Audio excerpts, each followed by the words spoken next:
Welcome to special analysis. నేను రమా మండవ. ఈరోజు అనాలిసిస్లో భాగంగా మనం తీసుకోబోతున్న టాపిక్ ఏంటంటే, ఆల్రెడీ మనం ఒక టైటిల్ పెట్టినాం ఈరోజు అనాలిసిస్కు, వెన్నుపోటు దినం వర్సెస్ గొడ్డలిపోటు దినం. దీంట్లో మనం చూస్తే జగన్మోహన్ రెడ్డి కురితో తలగొక్కుంటున్నారు అని కూడా ఒక టైటిల్ పెట్టాం. ఆ టైటిల్ ఎండాస్ చేయాలంటే కొన్ని విషయాలు ఇక్కడ మనం డిస్కస్ చేసుకోవాలి.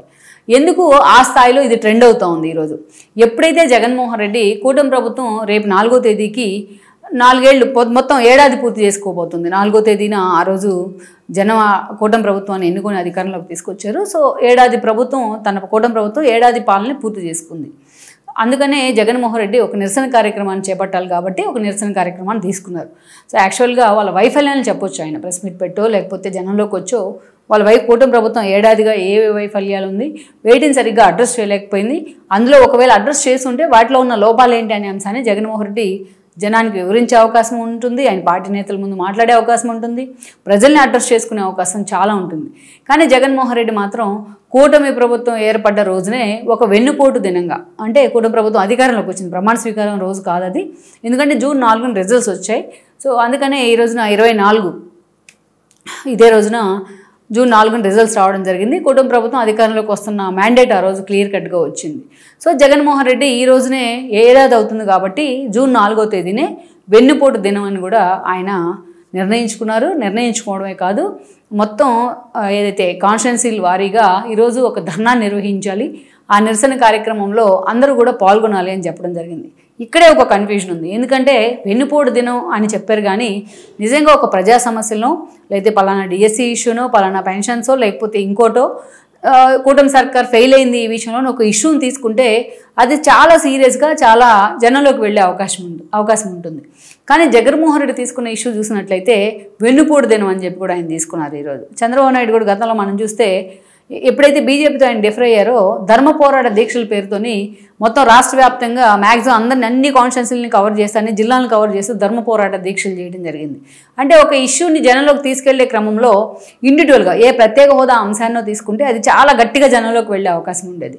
ఏ పోలవరం తీసుకుంటే అది ఇంకా గట్టిగా వెళ్ళి ఉండేది. కానీ ధర్మ పోరాట దీక్షల పేరుతో బీజేపీని ఎదిరించే క్రమంలో ఆయన చేసిన అడుగు ఏదైతే ఉందో ధర్మ పోరాట దీక్షల పేరుతో, అవి ఆ రోజుల్లోనే చాలా నెగిటివ్ చర్చ జరిగింది వాటి మీద. ఆ తర్వాత అంతగా ఫలితాన్ని కూడా ఇవ్వలేదు, దానికి నెగిటివ్ ఇంపాక్టే కనిపించింది అనుకోవాలి. అలాగే ఒక ఇష్యూ లేకుండా తీసుకున్న విధానం అన్నమాట ఇక్కడ వెన్నుపోటు దినం పేరుతో. అదే జగన్మోహన్ రెడ్డి ఒక 2-3 ఇష్యూలు తీసుకొని ఏడాది కాలంగా కూటమి సర్కార్ వైఫల్యాలు ఏంటి, చంద్రబాబు పాలన ఎలా ఉంది, పవన్ కళ్యాణ్ పాలన ఎలా ఉంది అనే అంశాన్ని ఆయన చెప్పుండొచ్చు. కానీ వెన్నుపోటు దినంగా ప్రకటించారు ఆయన. ఇక్కడే ఒక ట్విస్ట్ ఏంటంటే, యాక్చువల్గా ఆయన ప్రకటించి తప్పు చేశారనేది ఆ పార్టీలోనే చర్చ నడుస్తుంది. ఎందుకంటే ఎప్పుడైతే జగన్మోహన్ రెడ్డి వెన్నుపోటు దినం అన్నారో ఇది కూటమి ప్రభుత్వాన్ని టార్గెట్ చేసిన విధంగా వెళ్ళలేదు, ఇది జనం మ్యాండేట్ని తప్పుపట్టే విధంగా వెళ్తూ ఉంది. ఎందుకంటే అదే చంద్రబాబు నాయుడు, పవన్ కళ్యాణ్, లోకేష్ ప్రమాణ స్వీకారం రోజు చేసిన ఒక రకంగా ఉండేదేమో మైట్ బి. కానీ ఎప్పుడైతే ప్రజలు ఒక క్లియర్ కట్ మ్యాండేట్ కూటమికి ఇచ్చారు 164 సీట్స్, జగన్మోహన్ రెడ్డి 11 సీట్లకే పడేసి పాతాళానికి పడదొక్కారు, అదే రోజునే ఆయన వెన్నుపోటు దినంగా ప్రకటన చేయడం ద్వారా ఇక్కడ ఒక ట్విస్ట్ ఏంటంటే జనం ఇచ్చిన మ్యాండేట్నే జగన్మోహన్ రెడ్డి తప్పుపడుతున్నారా అనేది. నిజానికి జగన్మోహన్ రెడ్డికి ఎప్పుడూ ఈ అలవాటే ఉంది. కూటమి ప్రభుత్వం ఏర్పడిన రోజున ఇదే రోజున ఆయన ప్రెస్ మీట్ పెట్టారు ఈవినింగ్. సో ప్రజలు నన్ను ఎందుకు గౌరవించలేదు అని చెప్పుకోకుండా ఆయన ఇది ఈవీఎంల మ్యానిపులేషనే, అసలు ఇన్ని సీట్లు ఎలా వస్తాయంటూ కూడా ప్రజలు ఏం చూసి నేను ఇచ్చిన పథకాలన్నీ ఏమైనాయి, ప్రజలు వాటిని ఎందుకు చూడలేకపోయారు, నన్ను ఎందుకు చూడలేకపోయారని ప్రజల్నే క్వశ్చన్ చేశారు ఆయన. ప్రజలు ఇచ్చిన మ్యాండేట్ని అప్పుడే తప్పుపట్టారు. ఆయన మాటను పట్టుకొని ఈవీఎంస్ మ్యానిపులేషన్ అంటూ ఆ పార్టీ నేతలు ఇప్పటి వరకు రోజా లాంటి వాళ్ళు కూడా మాట్లాడుతూ ఉన్నారు.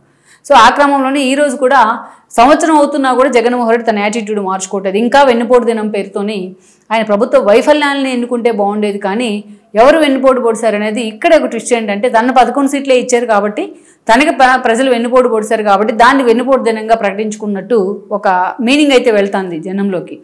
ఎందుకంటే ఆ పార్టీ నేతలు కూడా ఈ వెన్నుపోటు దినం కాన్సెప్ట్ని యాక్సెప్ట్ చేయలేకపోతూ ఉన్నారు. గతంలో మనం చూస్తే ఒక 3-4 ఏళ్ల క్రితం రైతుల పేరుతో, నిరసన పేరుతో ధర్నాలు చేశారు రాష్ట్రం అంతా.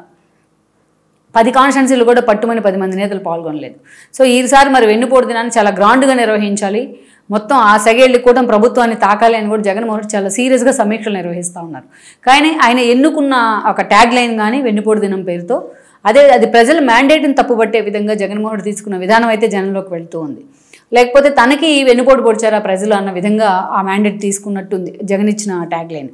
అయితే ఇక్కడే టీడీపీ కూడా ఇంకా స్మార్ట్గా బిహేవ్ చేసే ప్రయత్నం చేస్తుంది. ఎప్పుడైతే వెన్నుపోటు దినం పేరుతోని ఆ స్థాయిలో ఏదైతే జగన్మోహన్ రెడ్డి తమను టార్గెట్ చేయాలనుకున్నారో అదే రోజున టీడీపీ కూడా దాన్ని గొడ్డలిపోటు దినంగా మార్చుకోమంటూ కూడా సలహా ఇస్తూ ఉంది. ఈరోజు చాలామంది టీడీపీ నేతలు మీడియా ముందు మాట్లాడుతూ ఉన్నారు బయటకు వచ్చి గొడ్డలిపోటు దినంగా మార్చుకోమని. ఎందుకంటే ఇక్కడ గొడ్డలిపోటు అనే అంశాన్ని చాలా స్మార్ట్గా టీడీపీ జనంలోకి తీసుకెళ్లే ప్రయత్నం చేసింది.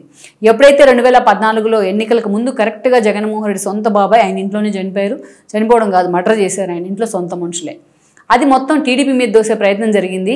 నారాసుర రక్త చరిత్ర పేరుతో ఆ రోజు సాక్షాత్తు సీఎంగా ఉన్న చంద్రబాబు నాయుడు చేతిలోనే ఒక పెద్ద కత్తిని పెట్టి జగన్మోహన్ రెడ్డి సొంత మీడియాలో ఫోటోలతో సహా వార్తను ప్రచురించారు. ఎలక్షన్ కమిషన్ ఆ రోజు క్లియర్ కట్ ఆర్డర్ ఇచ్చింది ఆ ఇష్యూని ఎక్కడా కూడా మీరు వాడుకోవద్దు అనేసి. కానీ అది ఎన్నికల ఎజెండాగా జగన్మోహన్ రెడ్డి వాడుకున్నారు. ఒక సెంటిమెంట్ని రక్తికండించే ప్రయత్నం చేశారు. జగన్మోహన్ రెడ్డికి 151 సీట్లు మ్యాండేట్ వచ్చింది. అంటే తన బాబాయ్ చావు సెంటిమెంట్ కూడా ఆయన వాడుకున్నారు ఆ ఎన్నికల్లో. ఇక ఆ తర్వాత జగన్మోహన్ రెడ్డి అంతకుముందు సిబిఐ కన్సల్ట్ అడిగారు, ఆ కన్సల్ట్ వెనక్కి తీసుకున్నారు తను సీఎం అయిన తర్వాత.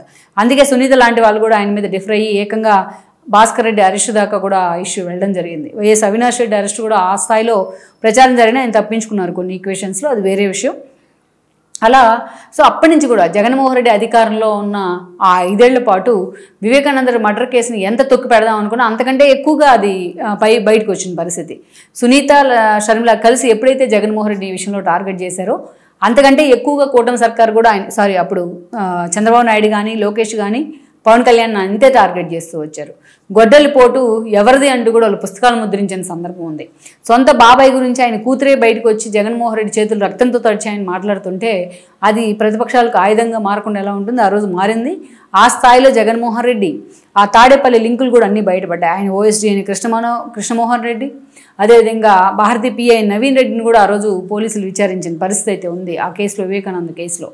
సో అలా ఆ వివేకానంద రెడ్డి మర్డర్ కేసు అంశం ఎలాగైతే చంద్రబాబును టార్గెట్ చేయబోయే ఎన్నికల ముందు ఉపయోగించుకున్నారు ఆ ఇష్యూని, ఆ 5 ఏళ్ల పాటు టీడీపీకి కూడా అదొక పెద్ద సీరియస్ అంశంగా ఒక సీరియస్ ఎజెండాగా ఉండింది. ఎలా జరిగింది వివేకానంద రెడ్డి మర్డర్ అని చెప్పి కూడా సినిమాలు కూడా నిర్మించిన పరిస్థితి ఉంది జగన్మోహన్ రెడ్డి ప్రత్యర్థులు చాలామంది వివేకం పేరుతోని. సో అలా జగన్మోహన్ రెడ్డి 5 ఏళ్ల పాటు సఫర్ అయిన ఇష్యూ, అధికారంలో ఉన్నప్పటికీ ఆయన నిద్ర లేకుండా చేసిన ఇష్యూ ఏదైతే ఉందో ఈ వివేకానంద రెడ్డి మర్డర్ కేసు విషయం. ఎందుకంటే సిబిఐ ఎంక్వైరీ కూడా స్టార్ట్ అయ్యి వరుస పెట్టి అందరూ కూడా అరెస్ట్ అయ్యి జగన్మోహన్ రెడ్డి కోసాలు కూడా కదిలిపోయిన పరిస్థితి అయితే ఉంది ఒక దశలో. సో ఆ గొడ్డలిపోటు అంశాన్ని అంత సీరియస్గా టీడీపీ 5 ఏళ్ల పాటు జనంలోకి తీసుకెళ్లే ప్రయత్నం చేసింది. అయితే ఎన్నికలు అయిపోయినాయి మొన్నటి ఎన్నికల్లో. ఈరోజు లిక్కర్ కేసు వ్యవహారమో లేకపోతే జగన్ 5 ఏళ్ల పాటు చేసిన అవినీతి వ్యవహారాల్లో వాళ్ళ పెద్దిరెడ్డి దగ్గర నుంచి ద్వారంపూడి దాకా అనేక మంది మీద వస్తున్న ఆరోపణలో కొంతమంది జైల్లో ఉన్న వ్యవహారము, వీటన్నిటితో కూటమి సర్కార్ చాలా బిజీగా ఉంది. ఇంకోవైపు చూస్తే ఇవే ఈరోజు డిస్కషన్ ఎక్కువగా జరుగుతున్నాయి స్టేట్లో. గతంలో అంశాల మీద చాలా తక్కువ డిస్కషన్ జరుగుతుంది. ఆల్మోస్ట్ సునీత ఒక్కతే తప్ప ఈరోజు వివేకానంద రెడ్డి మర్డర్ కేసు మీద పోరాటం చేసే వాళ్ళే కరువు అయ్యారు. 1-2 సార్లు చంద్రబాబు నాయుడు ఈ విషయంలో అందు తేలుస్తాను, ఎవరన్నా వాళ్ళని బయట పెట్టే ప్రయత్నం చేస్తున్నాను, సంచలనాలు జరగబోతున్నాయి ప్రకటించినప్పటికీ, సునీత ఆయనతో భేటీ అయినప్పటికీ ఇప్పటిదాకా ఈ అంశం మీద అయితే ఒక క్లారిటీ అయితే లేదు. సో ఇలాంటి సమయంలో జగన్మోహన్ రెడ్డి సొంతగా ఒక ఆయుధాన్ని తీసి కూటమి సర్కార్కి ఇచ్చినట్లయింది. ఎప్పుడైతే ఆయన వెన్నుపోటు దినం అన్నారో వీళ్ళు గొడ్డలిపోటు అంశాన్ని తెర మీదకు తీసుకొచ్చారు. ఈరోజు జగన్మోహన్ రెడ్డి 4వ తేదీన వెన్నుపోటు దినం చేస్తే మేము ఆయనకు పోటీగా గొడ్డలిపోటు దినం చేస్తామంటూ కూడా టీడీపీ నేతలు అఫీషియల్గా ప్రకటిస్తూ ఉన్నారు ఈ రోజున. సో అదే స్థాయిలో మేము కూడా ఒక స్లోగన్ తీసుకొని జనంలోకి వెళ్లే ప్రయత్నం చేస్తామంటూ ఈరోజు టీడీపీ నేతలకి నిజంగానే జగన్మోహన్ రెడ్డి ఒక ఆయుధం ఇచ్చారు. వెన్నుపోటు దినం అనటం ద్వారా ఇష్యూ బేస్డ్గా తీసుకుంటే జగన్మోహన్ రెడ్డి జనంలోకి వస్తే నిజంగానే కూటమి ప్రభుత్వం ఒక డిఫెన్స్లో పడి ఉండేది. కానీ ఎప్పుడైతే వెన్నుపోటు దినం అంటూ ప్రజల మ్యాండేట్ని తప్పుపట్టేలాగా ఆయన ఒక డిసిషన్ తీసుకున్నారో ఆ పార్టీ నేతలే తెల్లబగలు కొట్టుకుంటూ ఉన్నారు ఈరోజు. మరి దానికి పోటీగా నిజంగానే టీడీపీ ఈ రోజున గొడ్డలిపోటు దినాన్ని నిర్వహించినట్లయితే అసలు 2 పార్టీల మధ్య పొలిటికల్ ఇష్యూ ఏ డౌన్ తీసుకుంటున్నది మాత్రం ఈరోజు ఒక పెద్ద క్వశ్చన్ మార్క్ అనుకోవాలి. అందుకే వెన్నుపోటు వర్సెస్ గొడ్డలిపోటు అనే అంశం ఈరోజు ఒక ట్రెండింగ్ టాపిక్గా నిలుస్తూ ఉంది ఏపీ రాజకీయాల్లో. ఈ వీడియో మీకు నచ్చినట్లయితే please share, like and subscribe R24 Telugu.